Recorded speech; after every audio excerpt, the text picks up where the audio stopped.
Dans ce cours, nous allons étudier les 4 derniers mouvements de la deuxième partie de la forme de la lance.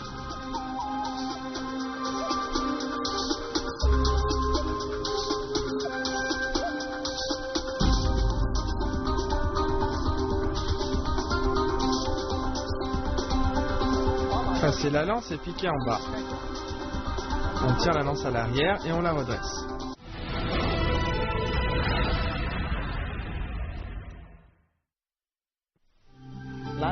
Position du demi-cavalier, barrer, rabattre et piquer. Avancer, barrer, rabattre et piquer devant. Bien. Barrer, rabattre et piquer.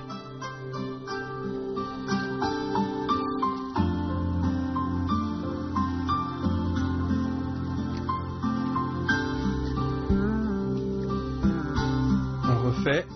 Barrer, rabattre et piquer en position du demi-cavalier.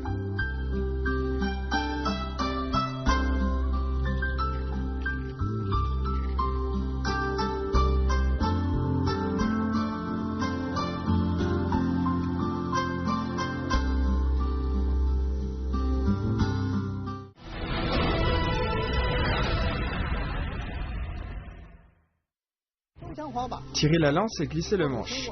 La main gauche empoigne légèrement le manche et reste fixe. La main droite tire vers l'arrière, puis la main droite retourne le manche et amène la lance devant en hauteur.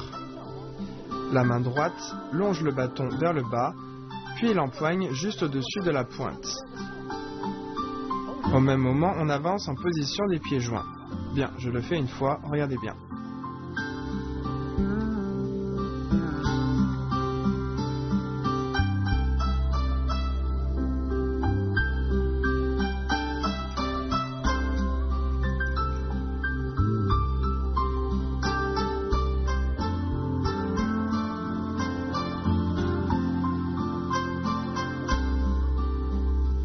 Revoyons, tirez la lance et glissez le manche.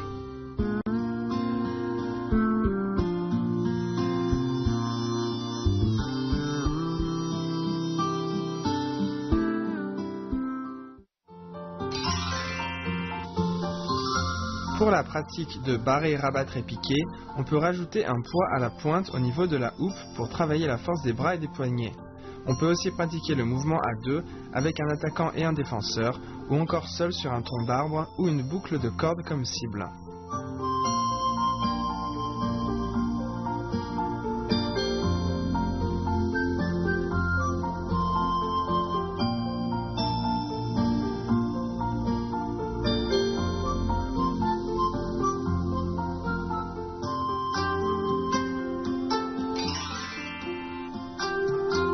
Tirez la lance et glissez le manche. Lorsqu'on tire sur la lance, la main gauche ne doit pas bouger. Quand on fait glisser le manche, la main droite doit lisser le manche en direction de la pointe, de manière continue jusqu'au-dessus de la pointe. En même temps, on joint les pieds.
Passer la lance et piquer en bas. La main gauche avance, empoigne le manche et glisse devant en suivant le manche. Ensuite, on avance le pied gauche. En même temps, on retourne la main droite. Puis, on lève le pied droit et on recule. On envoie rapidement la lance devant et on empoigne le bout du manche. On ouvre bien le bras gauche et le corps. Je le refais une fois, regardez bien.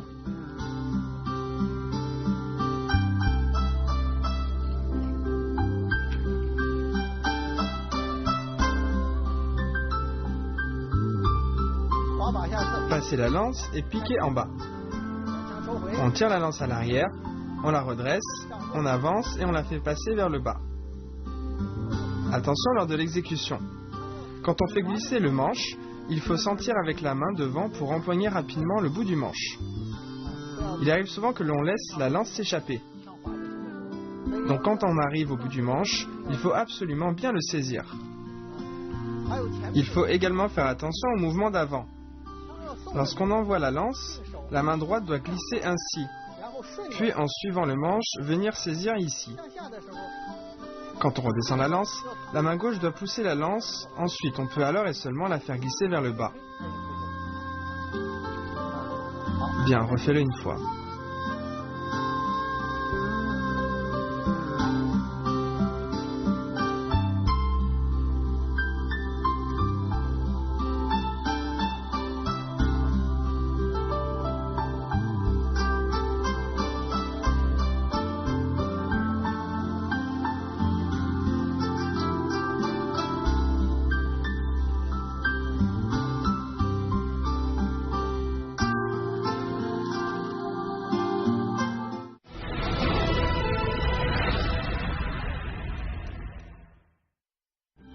Traînez la lance et poussez de la paume en position de l'arc. La main gauche empoigne la lance, on avance le pied droit, on fait tournoyer la lance au-dessus de la tête, on avance la jambe gauche et on lève le genou droit. Puis on vient piquer devant et on recule. Ensuite on ramène la lance en la traînant au sol, on plie les bras et on pousse avec la paume gauche en position de l'arc.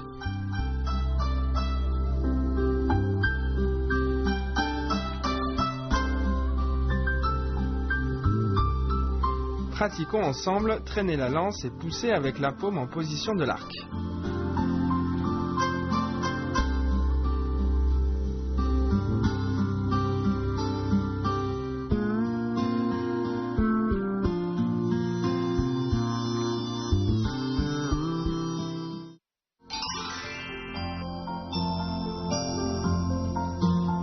Passez la lance et piquez en bas. Le piquage en bas demande beaucoup de pratique. Après que la main gauche a envoyé la lance devant, la main droite doit être stable en saisissant le manche avec force et précision. C'est très exigeant au niveau de la coordination. Traînez la lance et poussez avec la paume en position de l'arc. Ce mouvement est le dernier de la deuxième partie de la forme. Il doit être ample et fluide. On doit former un tout avec la lance. Ce mouvement est un bon exercice d'ouverture du corps.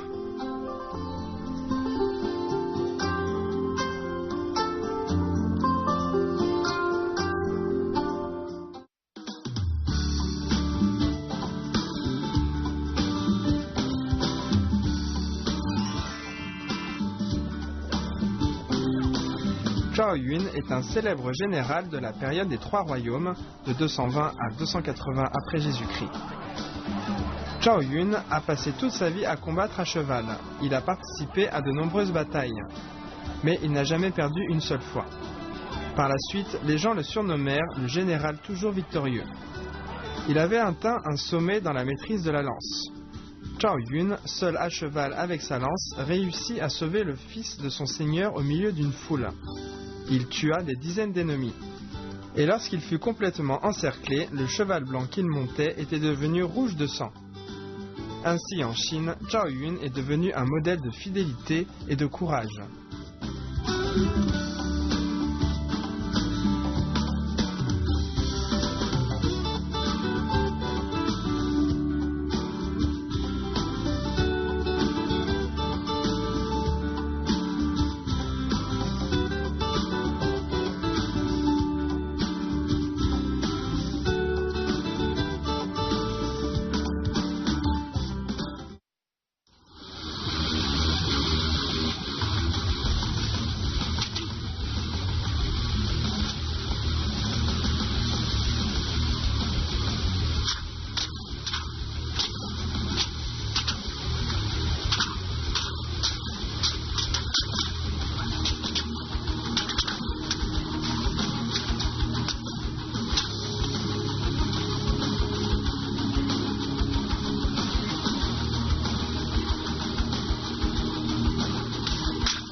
Voici l'enchaînement des mouvements de secours.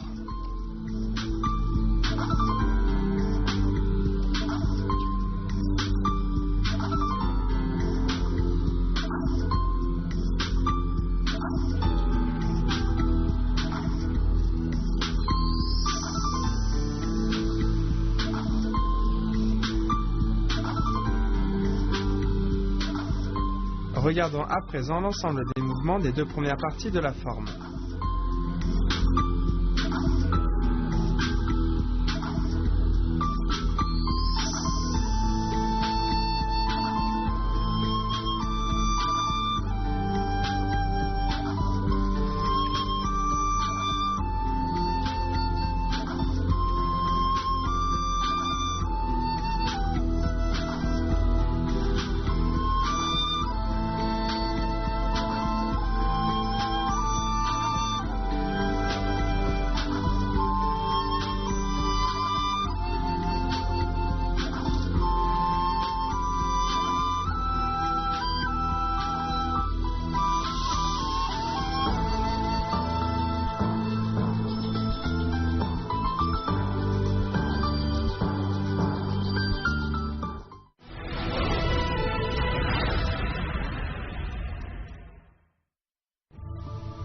Avec ce cours, nous avons terminé l'étude de la deuxième partie de la forme de la lance. Nous devons pratiquer sans cesse. Au revoir.